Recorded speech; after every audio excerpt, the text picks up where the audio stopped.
Usi mai alau whaafofonga o le whaapoponga fo ele nei o Tala Fou Mai Samoa. Awina sa o mai mo oe e lau leiti o whalongolongo le Radio Samoa. Tasi 5 amo. O te whātalo whero tātou o tino o tātou mafuta le whaapoponga fo i o le tautua tala mailo tātou o tino. O le umasi mai i Samoa sui o le whaalaptonga mo le ao awina o le ngana Samoa i te tonu o Aotearoa le esi le fia i le ngoa le whangasa. E tau ao fia ai lana whono tangalo na tolu sifurwha talu o na whaavaina le whaalaptonga. O lo tali malo ai le komisio le ngana Samoa ma le matanga aluenga o aonga banga nuu lea whaata singa tele. O le sorua le neiva yaso o wha moe moe amatai le fono, i le awa o le whelo inga, o na wha ngā solo ai lea o lana Porokalame, e pe o na whiriwhiri ai nisi o tamari i longa i Samoa, i le whaiva o le whaia onga o le ngangana wha pea tūmaanga nuu o le atunuu, la tau te whaia ni folosanga, au wha ngā solo lea whonu tanga mo le umi e tolu aso. O loo malanga mai e fo i le konsula o Samoa i au kilani, mo lea whaata singa tele, ai mai se o loo awai masui o le malo Samoa, i le tatalaina o le fono tanga. O loo i le mautanga se ngase mo to tua ni tino maali liu ni ali i se to lua, mo su e ngā Fou Mai, au wha ngā solo su e ngā leo i ni ngai o inga soli tū la fono se lua, na tutupu le whai ungo o le vai aso o mawai. O le tasi o ia ngā o inga ua mori ai nisi, ma sa tu lai mai le no fuanga o le tau mea sina hideaway, i le pōle asto na ina tenei, a malama le sa. O le isi ngā o inga soli tu la fono, na tupu se no fuanga i eise pisi nisi i tonga fua, i le pōle asto whareile o mawai. O lo o masalomia leo na wha o lima nisi, i le tau le alua sifuru lua tau sanga le matua, ua maliu mai tonga fua. Fa pea se tama ua lima sfultolu tau sanga lo na soifua, na maliu mai no fuanga o le tau mea sina hideaway i mota.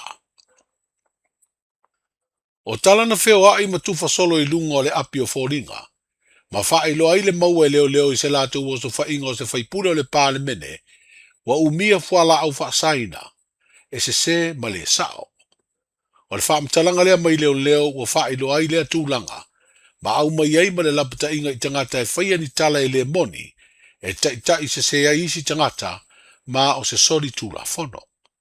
Whaalia leo, o le ngā lulu o tangata uma le tausia o le tūla fono, e manu ai Samoa. O le whaase atu le whaamasinonga māua lunga e sue ai le tangi, o le whaia leo ni tala tau wha leanga.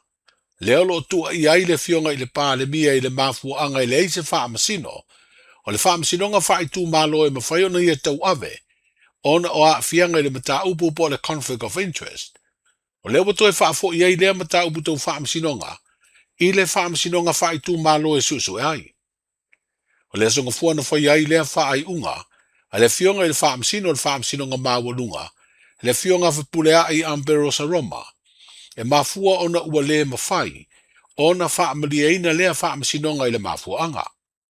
Peita iwa wha iloa le fionga i le whaamasino, a whai ai lea i lava se whaamasino o le whaamasinonga wha i tū mālo, e mawhai ona ia tau ave lea tangi, ona sa idi leo se whaamasino i le whaamasinonga māwalunga, na te tau aveina lea mata upu i le whaamasinonga wha i tū mālo. O morianga o lea tangi o lava na sueina i le whaamasinonga wha i tū mālo, e peo na whaalia le whaamasino. Ma ua whaatula ngai lea sorua o le vai aso fōu, e to e wala awai lea whaamasinonga, ma sa idi ai ma whaatulanga se aso, e wala awai moni mau. O morianga o le whaio ni tala tau whaaleanga whaasanga li tai o le malo, e afua mai sona fina ngalo, au avea ma min stau whaatoanga ma whai ngā whaiva, i le whai ngā malo taluai, na nginga i lungo se whaasara launga, ma sa whaatutu i ali i leo, o lo o whauluina le tangi. Ma sa ta uai do la maua ni tupe, na lafo mai se tangata i Australia, ma fia i le whaatino ina le la ngā luenga wha leo, au sue ina le wha velave tau ta vale, na mali wai tu au wha savanu. O ia manua le malo, o le sunga i atupa i sapani le lei malefanga, ma toni te vaka. Wa mater vai aso nei le konferenisi e fale tu o fai fe au, ma tinao le kale sia me to tisi au, le a uso fea la fani. A o lumana i eile konferenisi tele o le nei tūsanga, e a mata wha ngā solo le vā yaso o lumana i nei. O le susana te nei le sauni ngā lotu, sa whai ele manu malu i le lau mua le ka le sia i fonga a, na tai ele Palestine au au le ka le sia. Ma o se sauninga na mana tuai tina, e au fieifa le tua o whaife au, i to tonu o le mafutanga le auso fea la fani. Wa maali niu ma whai ilangi le folaunga, tanu mai le konferenisi o le tūsanga u mamae.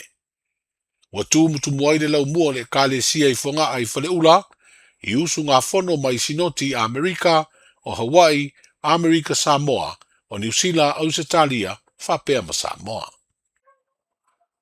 O tau alunga le wha moe moe le au tau fetuli mai le kalapo le A1 Training Club mai sini Australia, na so o mai le motu uponu, ma mawhai o na mawai le 5 afe tā lao se seleni, e fesoa sonia i le vaia ma le tausia o whanau sawaina, o lo i le nofuanga o le Campus of Hope, o lo whaafoe le whaalaptonga, o le to manga moe popuanga tia.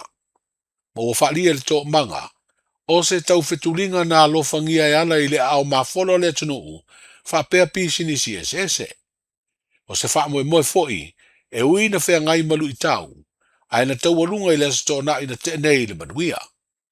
Na whaatino se whaafe, o se tau mawhutanga na awa i uma, sui al karapu tau fetuli mai au se talia, whapea sui o mtanga aluenga leo, ma le pūlenga le tine mu mga aluenga la vea i teimio whaamlawi whaafusei, o i la tau ia sa langolango atu i le whaatinonga o le whaamoe moe.